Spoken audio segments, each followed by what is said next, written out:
From the swamp to the sky. Yes, it's that time once again where we bring in little Timmy Seanor for the UFO report. Nobody's gonna know. They're gonna know.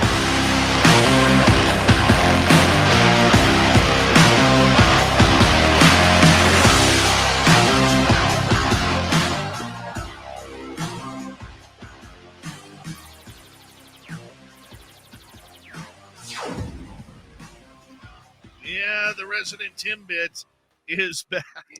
And I'm looking at all the comments from the audience here. Timmy,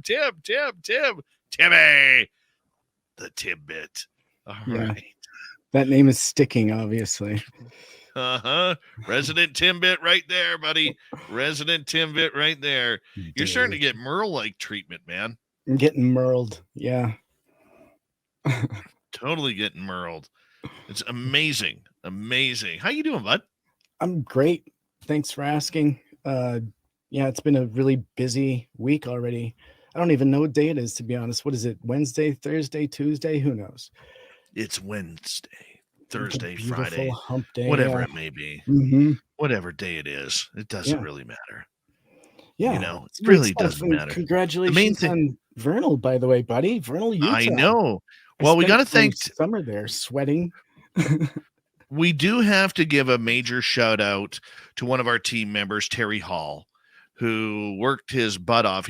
Terry used to live in Vernal, and he knew a lot of the people there, and he was asking around while he was helping out you, hey, would a show like Spaced Out Radio work here? And a lot of people said, yeah, we would listen. And he took that up to Charlie Hall, the owner and GM of the station of Channel 94X in Vernal. And Charlie was like, yeah, I want to try that out. That sounds pretty darn good. So Charlie and I had a phone conversation today, and we wrapped things up, and we sent him a sample of the show on how we would do it. And, I'm going to send him the sample of this show as well. And hopefully, well, he says I could start running it anytime. I'm like, go for it. Go for it. We want to be on in Vernal. We want all those Vernalites to come on out and show the support with the woo, man. We do. Yeah, a lot of great people in Vernal. I had such a great summer. I learned so much about the phenomenon there, and everyone was so inviting, and there's so much to do and so much history. I can't even start to tell you. And so many dinosaurs. I know what a big fan of dinosaurs you are, Dave. I love dinosaurs, man. So many dinosaurs. Yeah. You know what? I have seen video and some photos of Vernal, and it is a beautiful little town, man. It is a beautiful little town nested away there in the Uinta Basin, and I'll tell you, I love little towns like that. Like a lot of people talk about going to the big cities or going to Mexico or over to Europe. I like going to these small towns, man, because they really show the best of people, you know? Yeah. You know, I live in a small town. I'm a small town guy, and you just get the best of people. You know what I'm saying? I really do. I lived it. I mean, I lived it really this summer.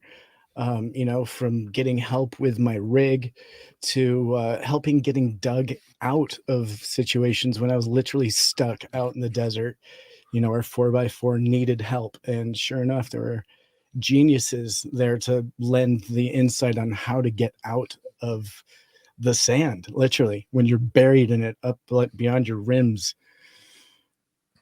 In adding Vernal, we should say that coming up this May, we have our second annual fan party at the Golden Nugget Casino and Resort in Las Vegas. Excuse me. Got a little frog in my throat there. And, we would love people from Vernal to come on down. We would love people from Apache Junction to come on up. From Ridgecrest, California, come out east. From Noonan, Georgia, come out west. From Mississauga, Ontario, just book Air Canada, much like I am going to be doing for Vancouver in order to fly down and have some good times. Bellingham, you got to just jump at your airport right there and fly down and join us. And we would love to have you there. And you know what, Tim? I haven't given you a rundown of who's coming. Let's do the rundown. Oh, you're going to like this. Excuse me. We have Jürgen Hess and Damien J, who are now filming part 2 of their documentary series, Hoodoo THAL, in the Sedona Desert.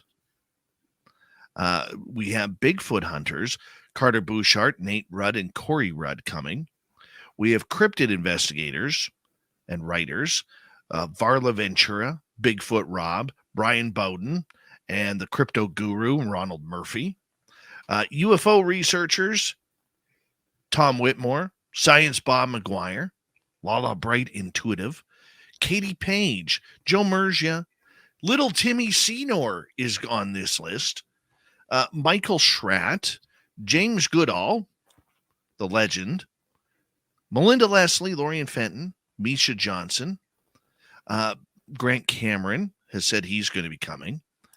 We have Ben and Joe from UFO Garage, Louie and Jason from UAP Studies, Steve Stockton from Missing Persons Mysteries says he's going to come, and Swamp Dwellers going to try and make it as well as Geraldine Orozco. We have a lot. You know what? I was talking to a friend of mine today about this. Most conferences who have a lineup like that, literally, Tim, and you know, they're charging like between $250 and $500. Yeah. Realistically. And all of these people are coming on their own dime to spend with the Spaced Out Radio listeners. Yeah. How cool is that, dude? What does that tell you? Well, what it says is how much that they love what we do, they trust what we do, and they love our audience. Yeah. And they want to come hang out with our audience. And, you know, Tim, you've been to conferences. I mean, we were at the Denver one. Remember, we were looking for people, couldn't find them. Because a lot of times what happens is you go to these conferences, and there's nothing wrong with them. I love conferences. I do. Okay, but you go to these conferences, and there are certain people you want to meet, but you just don't find them because they're there to speak at the conference, and a lot of them, you know, they're either too shy, too egotistical, or too unknowing or too busy to actually come mingle with the crowd. They come in, they speak, and they disappear just as fast. All of our people coming, like yourself and everybody else, you guys are all there to meet with the crowd, hang out with the crowd, get some photographs with the crowd, share some stories with the crowd. Where else do you find that? You're not. And I'm not saying that to sound egotistical or brag about what we're doing, but that is why we do it. We want our guests on this show to be able to mingle and hang out with the incredible listeners that we have in Radio Land, on YouTube Land, and so much more. We all want it. And this is just a great weekend in order to do it. So, you know, if you're interested in going and purchasing tickets, go to info@spacedoutradio.com. info@spacedoutradio.com. And you can get an autographed picture with little Timmy Seanor, the Timbit, right there. Yeah, you can. So I'm excited, man. You know, this is a great experience for the fans. It really is. And Mike Bothwell here says tonight. It is, Mike. And I'm really trying hard to blend the two. And you're not going to find a better lineup anywhere else. You really are not. So if you're wondering if you should make the time or not, make the time. Make the time and come hang out with us. Yeah. Timmy, let's get to the UFO report. Yes, indeed. Absolutely. Let me bring you up here for a second. Okay. We're going to kick off with some bright lights over Texas. What happened here, my man? Yeah, we're getting back to our roots here, and we're going to talk about UFOs and UFO reports. And so kind of some bombshells that have been going off in the news lately. And so let's talk a little bit about that. So the Black Vault brings us this newly disclosed FAA report about very bright rotating white light that took place over Texas just back in November 10th of 2022. And so the Black Vault received word of this incident by someone who wishes to remain anonymous, but had access to the FAA database that listed the report. And so the incident goes on to list some of the details here that are pretty amazing. And so it looks like it was, and I'll read the exact quote here. It begins here with an edited version, so I'm just going to try and run through that. And so they reported on an unidentified aerial phenomenon while westbound at 3,000 feet, just southeast of LaGrange, Texas.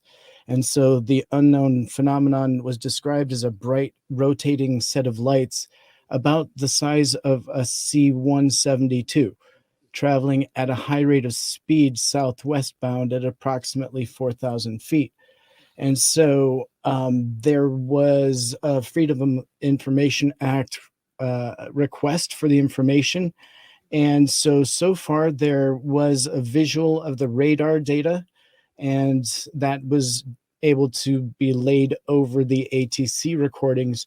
And you're able to see that entire report at theblackvault.com. But again, we're starting to see some more credible information coming through via FOIA requests again.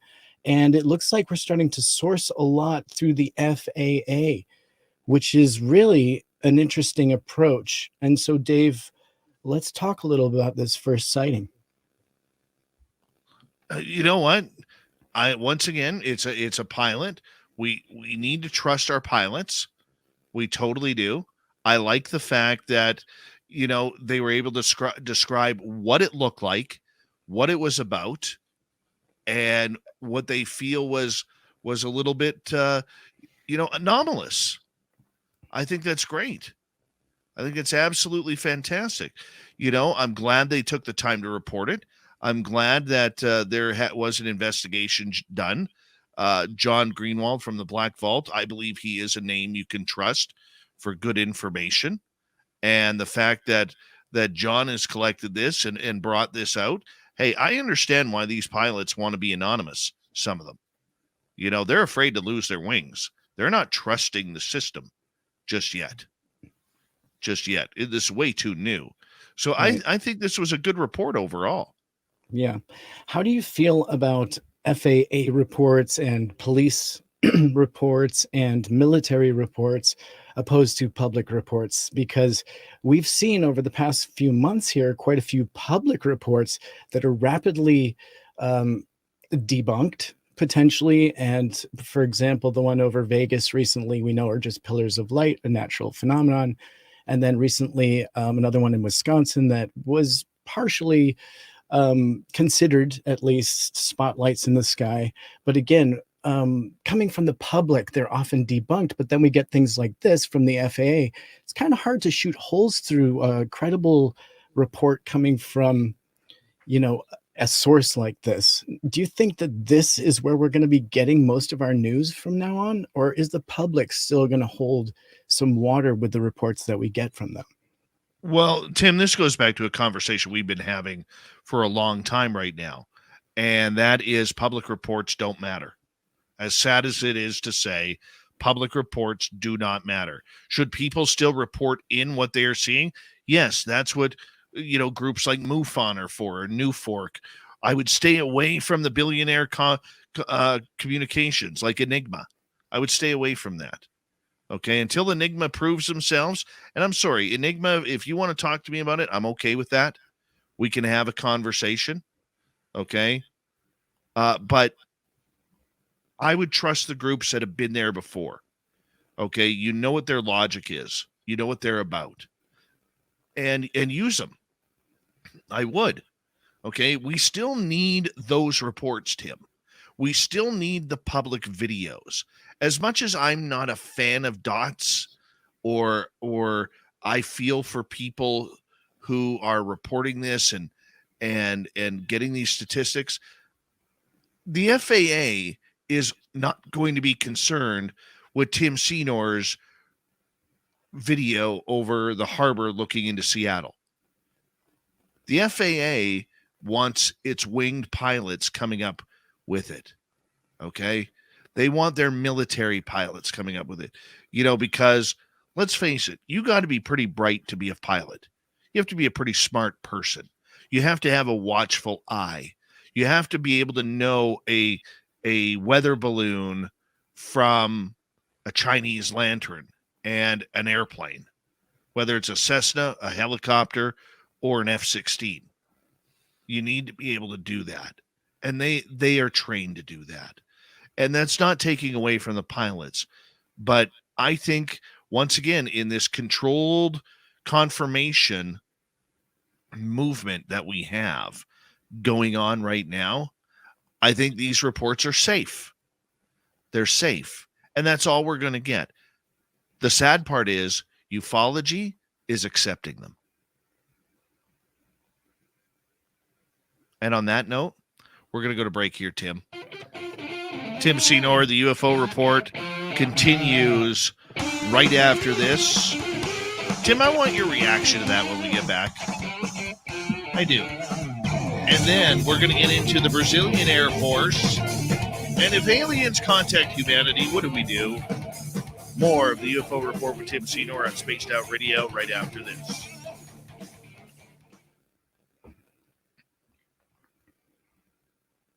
All right there, buddy. Yeah. Save it. Save your reaction to that. Save it. I already forgot my reaction. Seriously. I'm going to be really vague here. I had a 30-minute phone conversation this evening before the show with somebody with a major organization. And they asked me, I gotta be vague here because I promise I'm not getting into this full conversation publicly. But they actually asked me why I don't like their organization. And I said, well, I do. I said, I do. I said, I just don't like the way you guys as a group are portraying yourselves. And we had a great 30-minute conversation about that and about which direction I thought they should be taking.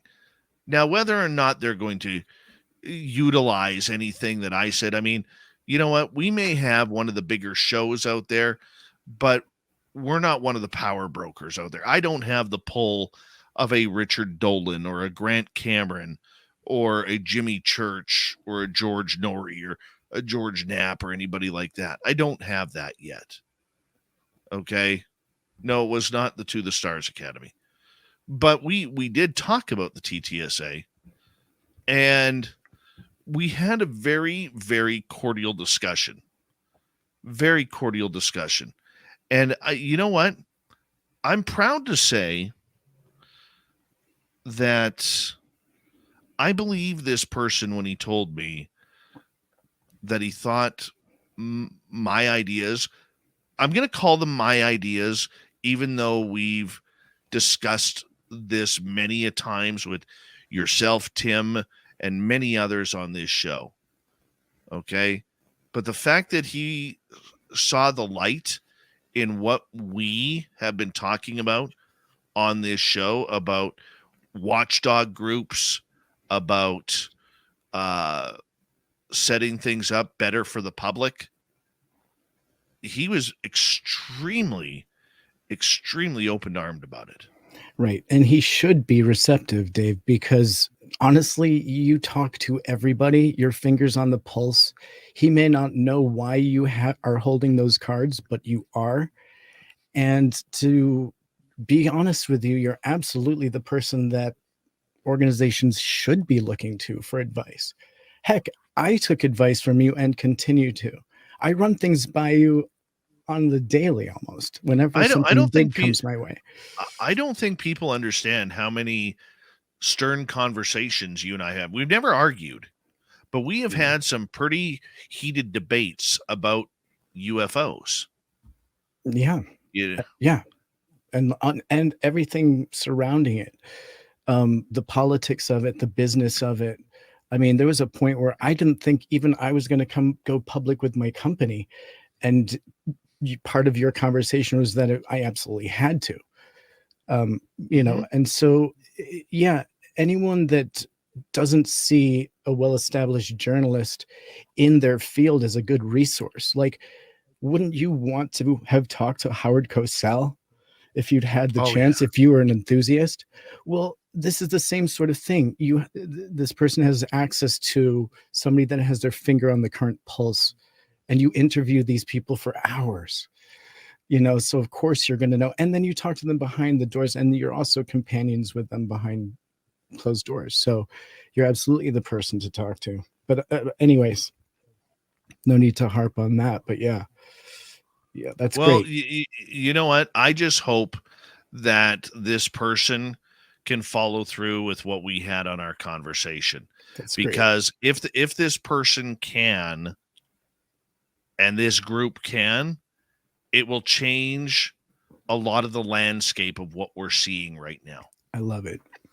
And if not, and I told this person that on this show the last couple of weeks, we have been talking about watchdog groups, how we need a watchdog group. And I have had phone calls from people talking to me about, hey, Dave, you've been mentioning this a lot. Are you setting this up? Are we setting this up? Are we doing this? And I've been, hey, I'll chip in. Okay. But I've been getting those phone calls. Great. So it's, you know what? I think we're starting a rumble here, dude. Yeah. The rocks are slowly starting to roll down the mountain. Here we go with the final half hour, everyone.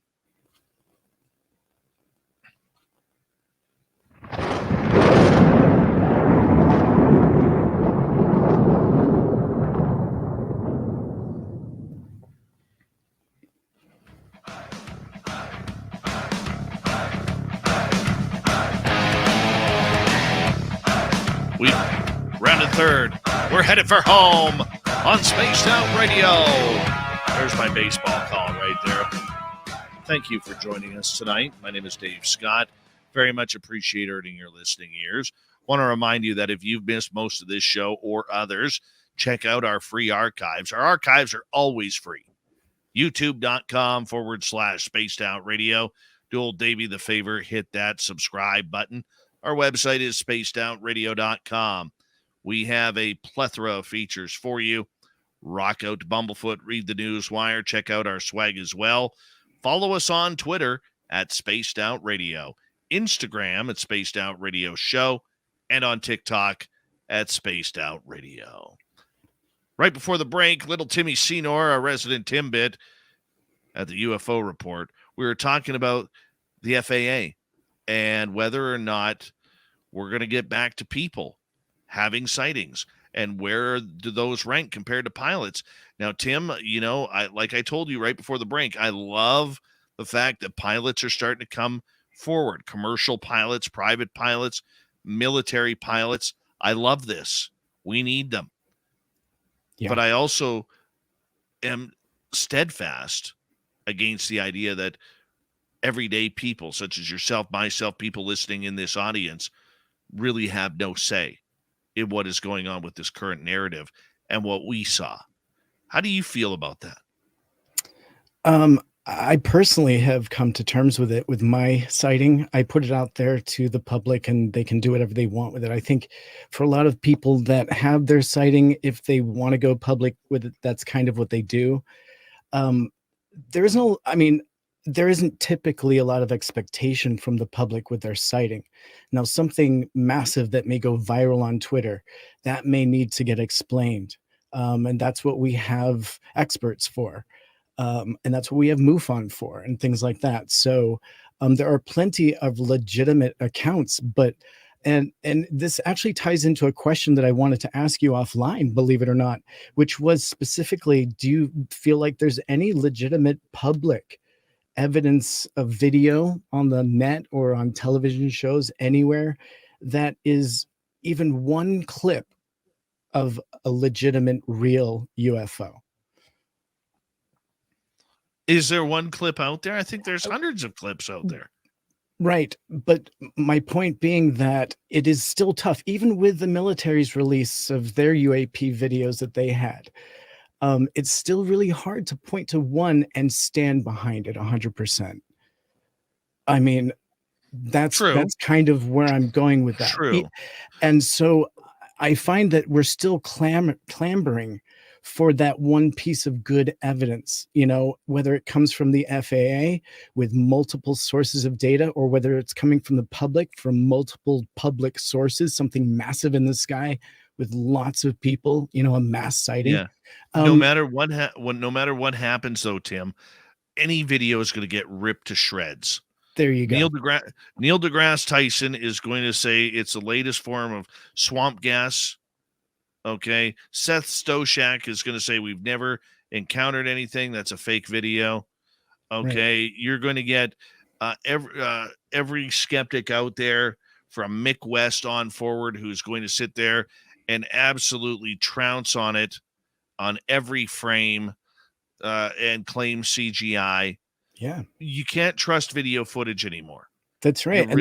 You really can't. And that's yeah. Go ahead. Actually, I'm sorry to cut you off. You know, they could have. You remember Luis Elizondo talking about that 21-minute video? Yes.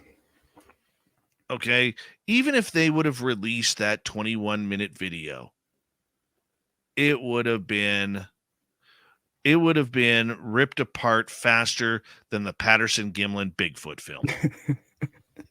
Okay. And hey, if that film exists, which I do believe it does, I don't want to see it. I don't want to see it. Now, if somebody came up to me, like I've had people come up to me in the Bigfoot world who've shown me the most miraculous Bigfoot video I have ever seen. That to me, it is up there with Patterson-Gimlin. Okay. And number one, I was asked not to release it. Number two, I was asked not to say where I got it from. I could talk about it, but I have to be vague. It's on my phone. It's on my phone. And the point that I'm getting at is this. If anybody brings out that billion-dollar film of a UFO, I think the next great film that is out there would be the second part to the Holloman Air Force Base when the UFO lands. We've only seen 8 seconds of it publicly. When the UFO lands and the beings get out or come out of the craft, that like allegedly happened, that is the next video. But for anybody else out there, if you have the smoking gun video, not dots in the sky, people, we're talking clarity of footage of, say, a landing or something hovering over your house, or you have a landing and beings get out, do yourself a favor. Never release it. Number one, you're never going to make $1 million off of it like you and your friends are going to think that you are. Okay? Patterson and Gimlin never made $1 million off their video. You're not either. Okay? You may sell it for $5,000 to TMZ, or in Canada, TMZ, but you're never going to make your $1 million. There's no $1 million video out there. And number two, unless you want your grandchildren to be facing harassment because of your reaction of releasing that video, think about the consequences. I'm in this field every day, and I could tell you, if I had the $1 million or alleged $1 million UFO footage, I would never release it to the public, ever. It's too dangerous. Too dangerous. Think about it. Bob Gimlin is at 95 years old, is still getting death threats over the Patterson-Gimlin film 53 years ago. He's 95 years old. Leave the dude alone. Okay?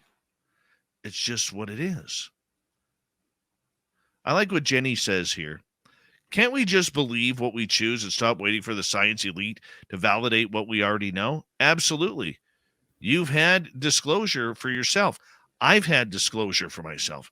I know it's real, Jenny. Anybody who's experienced anything knows it's real. All right, topic number 2. Let's head to Brazil. What happened in Brazil there, Tim? Awesome.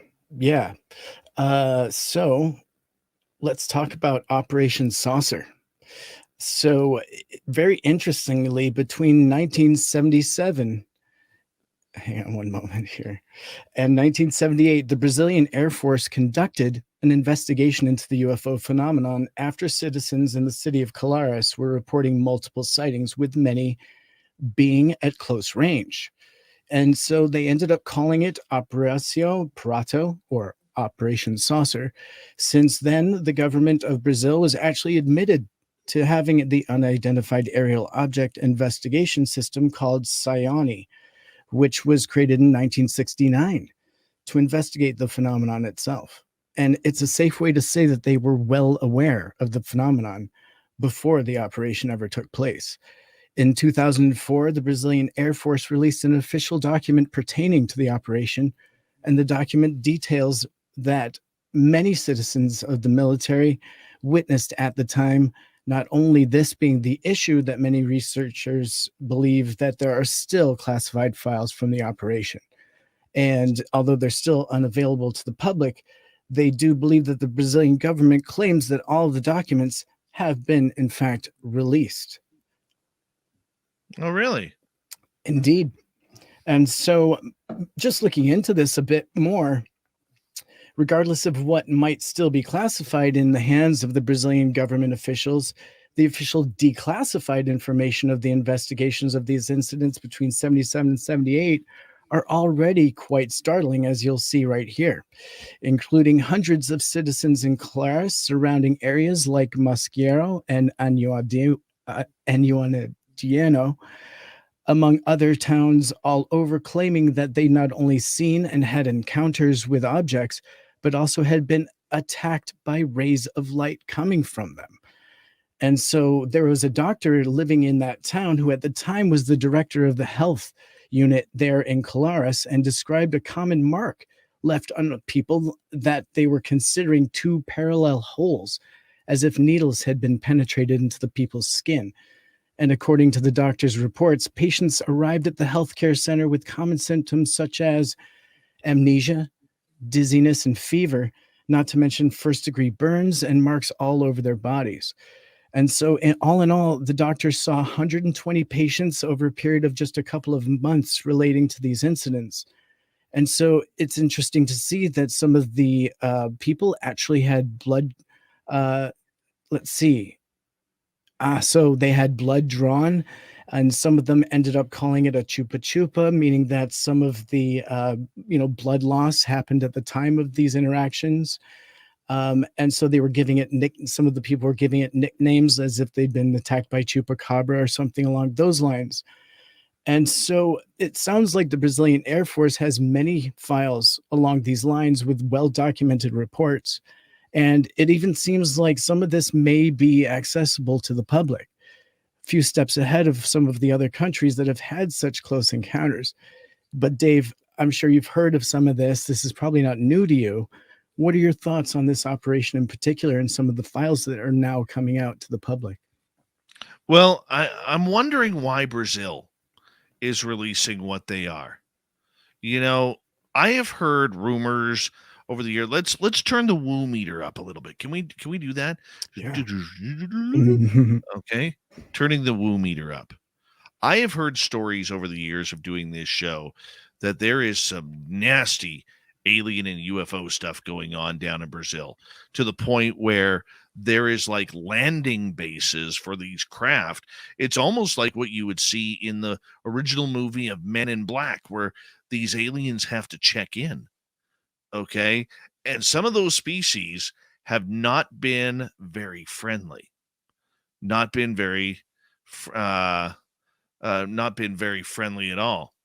And I've heard of battles with these Anubis-like creatures where apparently the U.S. military has a specific Delta Force type team that will actually bring out special weapons that will kill these creatures or harm them or whatever. I don't know what to believe.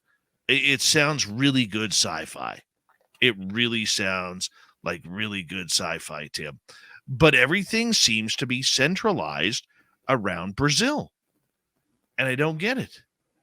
I don't get why this country, why so many species are landing there.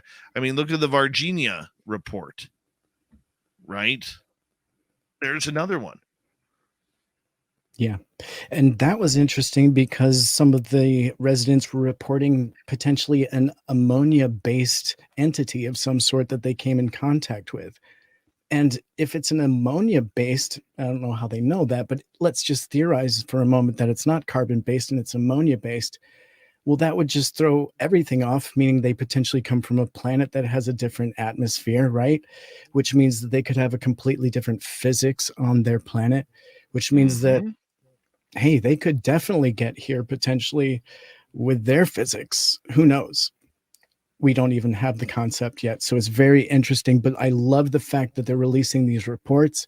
It makes it easier for researchers such as James Fox to get down there and get his hands on some of this information and get to some of the witnesses before they fade into the darkness.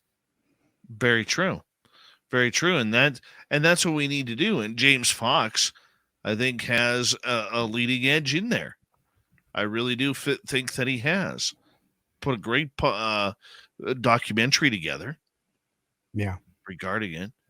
You know, absolutely. Brazil, though, like from what I know in the UFO world, the U.S. government and Brazil are tied very closely together. This is just what I've heard. Okay. And I'm opining here. I love using that word, opining. Just makes me feel smart. Okay. But my opinion is that there is a cover up going on. And for some reason, they're letting it leak out of Brazil instead of the U.S. Right. And you know that the U.S. is involved because we're immediately first on site, usually, to recover any of this, no matter where it is. And even the Brazilian military claims that the U.S. came in and took over a lot of the proceedings. So it seems like the buck stops at the U.S. That's where the information stops. We don't know what happens beyond that. It's because we're a country of secrets, whereas Brazil seems to have a little bit more of an open door policy on this information. Oh, very true. Very true. And why are they more open? Why do you think they're more open, Tim? Well, I think that they're a little more open to sensationalism. Let's look at their UFO spokesman, Jaime Maussan, right? For Mexico and South America, at least.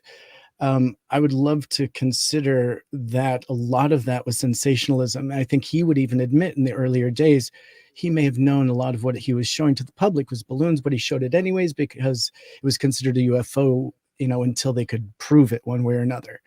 So this is a country built on the accepting of sensationalism. So why isn't UFO in there? Well, it's on the pages of their newspapers and magazines every day, and it's accepted already. So for their government to talk about it and to release videos themselves is really no big deal for the public in some of these countries because it's already fact. They've already accepted it. They grew up knowing this as just part of what took place in the skies. All right, next topic. We got time for one more topic here, my friend. And our next topic of the night is if aliens contact humanity, what do we do? Yeah, and this is coming from The Guardian. And I love that they're asking, this question in this paper. And it's actually, I feel like the big topic for 2023. A lot of people agree, and you yourself, Dave, will agree that this topic needs to move past the nuts and bolts, right? And we need to elevate the question to something more along these lines. And so I know that there's, and so we'll dig into this article, But there are multiple think tanks and groups that are now starting to ask that question. I don't know if they're necessarily assuming that the phenomenon is real or not, but they're starting to progress the question beyond whether it is or not. And I think that's the big important takeaway from this.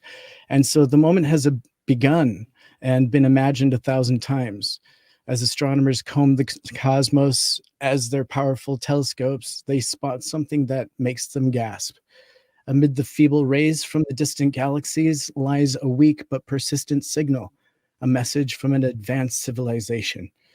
It should be transformative and a transformative event for all humankind. One of the world's nations are surely to be prepared for it, or are they? Look at the mess we've made during some of the pandemic and how the world handled that. We handled it like headless chickens, says Dr. John Elliott, a computational linguist at the University of St. Andrews. We cannot afford to be ill-prepared scientifically, socially, or politically, going rudderless into an event that could happen at any time, which we cannot afford to mismanage. And so the frank assessment of Earth's unreadiness for contact with life elsewhere underpins the creation for SETI, for example, Post-Detection Hub at St. Andrews. And so over the next month or two, Elliott aims to bring together a core team of international researchers and affiliates, and they will take on the job of getting ready to analyze mysterious signals, artifacts, and even work out every aspect of how we should potentially respond. And so up to now, the focus has been on the search for signals, but along that, there's been no need to know what we're going to do with it, what next. So Elliott says we need to strategize and put together scenarios and put them in place to understand what we need to do and how to do it. Now, it sounds like Scout's motto, be prepared. And so, Dave, there's much more to this article, and it goes into some of the history of this organization that he's putting together and some of the participants. But I think the big picture here is they're starting to ask this question.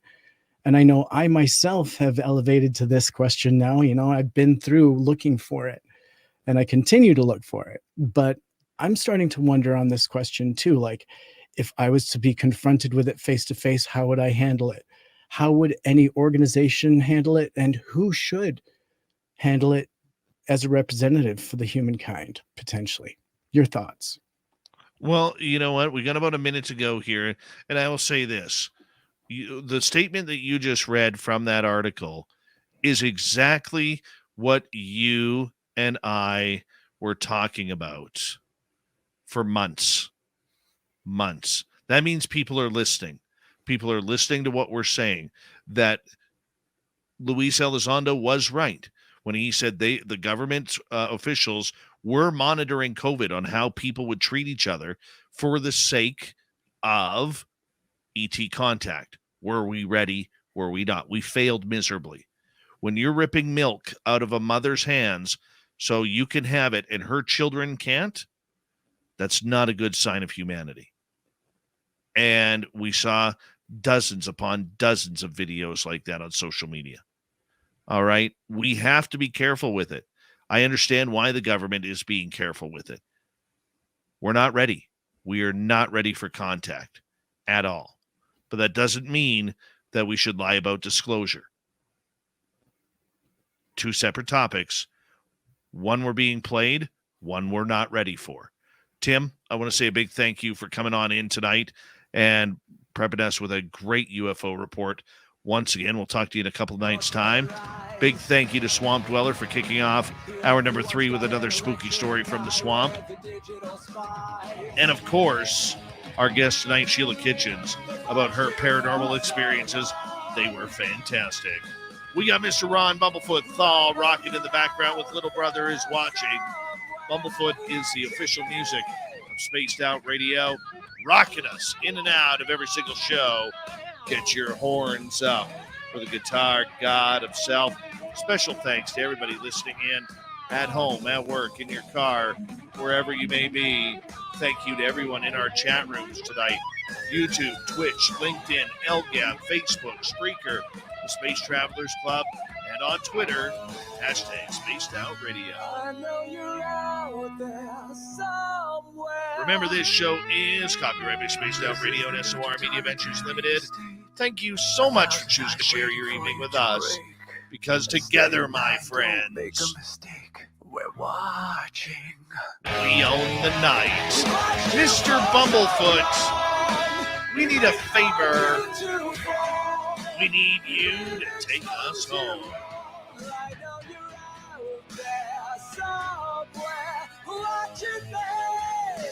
Yes, the Woo train has docked for the night. But soon, my friends, we shall ride again. Your seats are always available.